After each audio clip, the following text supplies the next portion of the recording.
Halo, selamat datang kembali di channel United Identity, channelnya para fans Manchester United yang selalu berpikir logis dan sistematis. Jadi tadi malam lah ya, kemarin gitu tadi malam adalah hari pertama para pemain kembali ke Carrington untuk latihan di hari pertama di musim baru ini 2024-2025. Memang belum semua kembali karena kan banyak pemain juga yang berkiprah di Euro sama di Copa America. Biasanya kalau liburnya pemain itu dihitung berapa harinya itu sampai terakhir mereka bermain gitu. Jadi misalnya 2 minggu atau 3 minggu gitu. Nah kan jadi kalau kayak McTominay itu kan baru sekitar 2 minggu lalu dia tersingkir ya, sebulan lah kayak latihan, mungkin dia baru 2 minggu lagi baru join. Bruno Fernandes juga baru berapa hari yang lalu mereka kalah Portugal, jadi dari mulai di situ dia dihitung liburnya, terus baru bisa mungkin 3 minggu lah ya, jadi akhir bulan Juli lah, jadi seperti itu ya. Nah di beberapa media juga dia terlihat mereka yang datang itu kayak Erik ten Hag itu datang ya, semua sih wajah-wajah happy gitu loh, belum ada yang kelihatan wajah suntuk gitu kan ya, mungkin PR ya, ini masalah public relation gitu. Terus ada juga Ruud van Nistelrooy yang kemarin juga sekaligus dia menandatangani kontrak selama 2 tahun untuk menjadi asisten pelatih.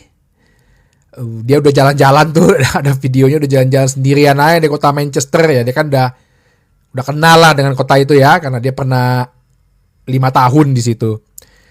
Terus Rene Hake juga datang ya barengan dengan Ruud van Nistelrooy. Nebeng mungkin kali ya. Bro, nebeng dong, lu kan anak pernah tinggal di sini, nebeng dong gue, jemputin dong gitu ya. Bisa aja gitu. Terus pelatih kiper Jelten Rowelar juga udah datang. Jason Wilcox technical director juga datang. Dia staff-staffnya lengkap nih, datang nih, komitmen nih ya. Beberapa pemain yang terlihat itu Hannibal Mejbri setelah dia selesai pinjamannya dari Sevilla, terlihat juga datang. Marcus Rashford yang habis latihan di Dubai juga datang. Andre Onana terlihat juga. Victor Lindelof. Terus kemudian ada juga Mason Mount, Amad Diallo, terus Casemiro. Casemiro agak kurusan kayak gue lihat tuh. Mungkin dia ketat kali dia. Anthony juga terlihat, termasuk Harry Maguire. Maguire dikabarkan juga dia latihan sendiri gitu ya untuk meningkatkan performanya. Nah, jadi bisa jadi ini mereka datang tidak hanya untuk latihan, tapi juga ibaratnya kalau awal kalau dulu di kerja tuh awal kalender kerja gitu ada one on one gitu ya, gimana liburannya ya, basa-basi dulu awalnya pelatih kan. Terus apa yang lo udah lakukan selama liburan, terus apa yang akan lo capai di musim ini. Nah mulai tuh pemain-pemain harus nunjukin komitmennya. Cuman ya harus tunjukkan pada saat latihan dan pada saat di lapangan. Nah itu yang paling penting. Nah terus ada juga beberapa nama yang tidak kelihatan, seperti Jadon Sancho. Nah Jadon Sancho kan karena udah dalam transfer list dibanderol seharga 40 juta, jadi bisa jadi kemungkinan dia udah nggak latihan nih gitu loh. Terus Donny van de Beek juga tidak kelihatan gitu ya, tidak muncul, nggak kelihatan fotonya gitu ya. Nggak tahu apa dia dari belakang, tapi yang pasti dia tidak ada dalam beberapa jepretan media gitu, foto-foto media tidak ada. Nah terus juga tidak ada Mason Greenwood. Nah kemarin itu ada berita gitu ya, beberapa foto gitu Mason Greenwood sedang berlatih bersama Sotire gitu ya.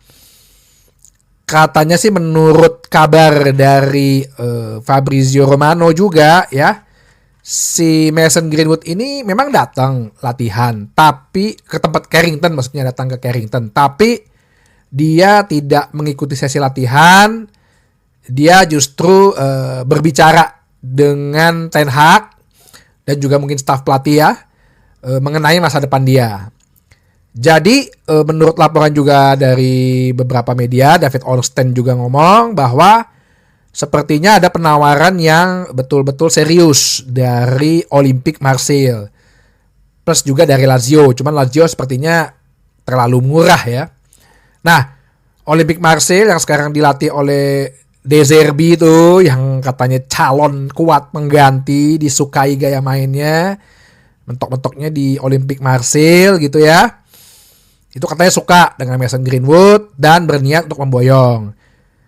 Seperti pernah gue bahas juga, Mason Greenwood ini kan memang banyak perdebatannya. Udah ada yang sampai nulis surat lah mengenai Mason Greenwood supaya dapat second chance gitu. Ini bukan masalah second chance. Ini udah tahun ketiganya Ten Hag. Ya, tahun ketiganya kita nih di bawah rejim baru dan tahun pertamanya Ineos. Gak mau ada hal-hal yang di luar teknis yang nanti bisa mengganggu tim. Ini kan pasti media akan menyorot mengenai Mason Greenwood. Tiap kali latihan lah, ngapain lah, nanti dibikinin gosip lah. Ada tim wanita tidak setuju, kan bisa. Women's teamnya gak setuju, bisa aja dibikin berita. Jadi meminggirkan dulu, menepikan dulu masalah-masalah yang di luar teknis gitu loh. Ya. Dan kabarnya sendiri bisa jadi dalam arti pinjaman dulu. Nah, ini pernah gue bahas juga nih. Kayaknya lebih baik Mason Greenwood sistemnya dipinjem dulu nih dengan buy clause. Terus menurut laporan juga selain buy clause ada sell clause-nya sebesar 40-50%. Jadi kita kan tahu ya Mason Greenwood ini kan berbakat gitu ya. Kalau dia bisa berkembang di di Olympique Marseille terus dia harganya meroket, ya MU dapat 50% dari penjualan. Kalau dia Marseille bisa jual dia 80 juta sampai 100 juta ya income buat kita ya. Tapi ya udah, gue bilang kita emang udah menutup buku buat Mason Greenwood, kecuali nanti pada saat tahun depan dia masih dia makin bagus mainnya. Terus yang seperti gue bilang, orang itu mudah lupa ya. Baru deh dipikirkan lagi. Karena kontraknya dia seharusnya habis tahun depan kan, 2025. Ya jadi pendapat gue seperti itu. United Identity gue udah tetap pernah ngomong bahwa Mason Greenwood ini ditepikan dulu. Bukan untuk karena dia gak dikasih second chance. Ini coba dimengerti, dipahamin. Bukan dia kita tidak proven until guilty. Bukan. Guilty until proven gitu ya. Bukan itu. Cuman ini tahun ketiganya Ten Hag, tahun ketiganya rezimnya Ten Hag, udah dikasih segalanya. Hal-hal yang berbau non-teknis itu dipinggirkan dulu deh. Berbau-bau di luar teknis itu dipinggirkan dulu, ya. Itu sih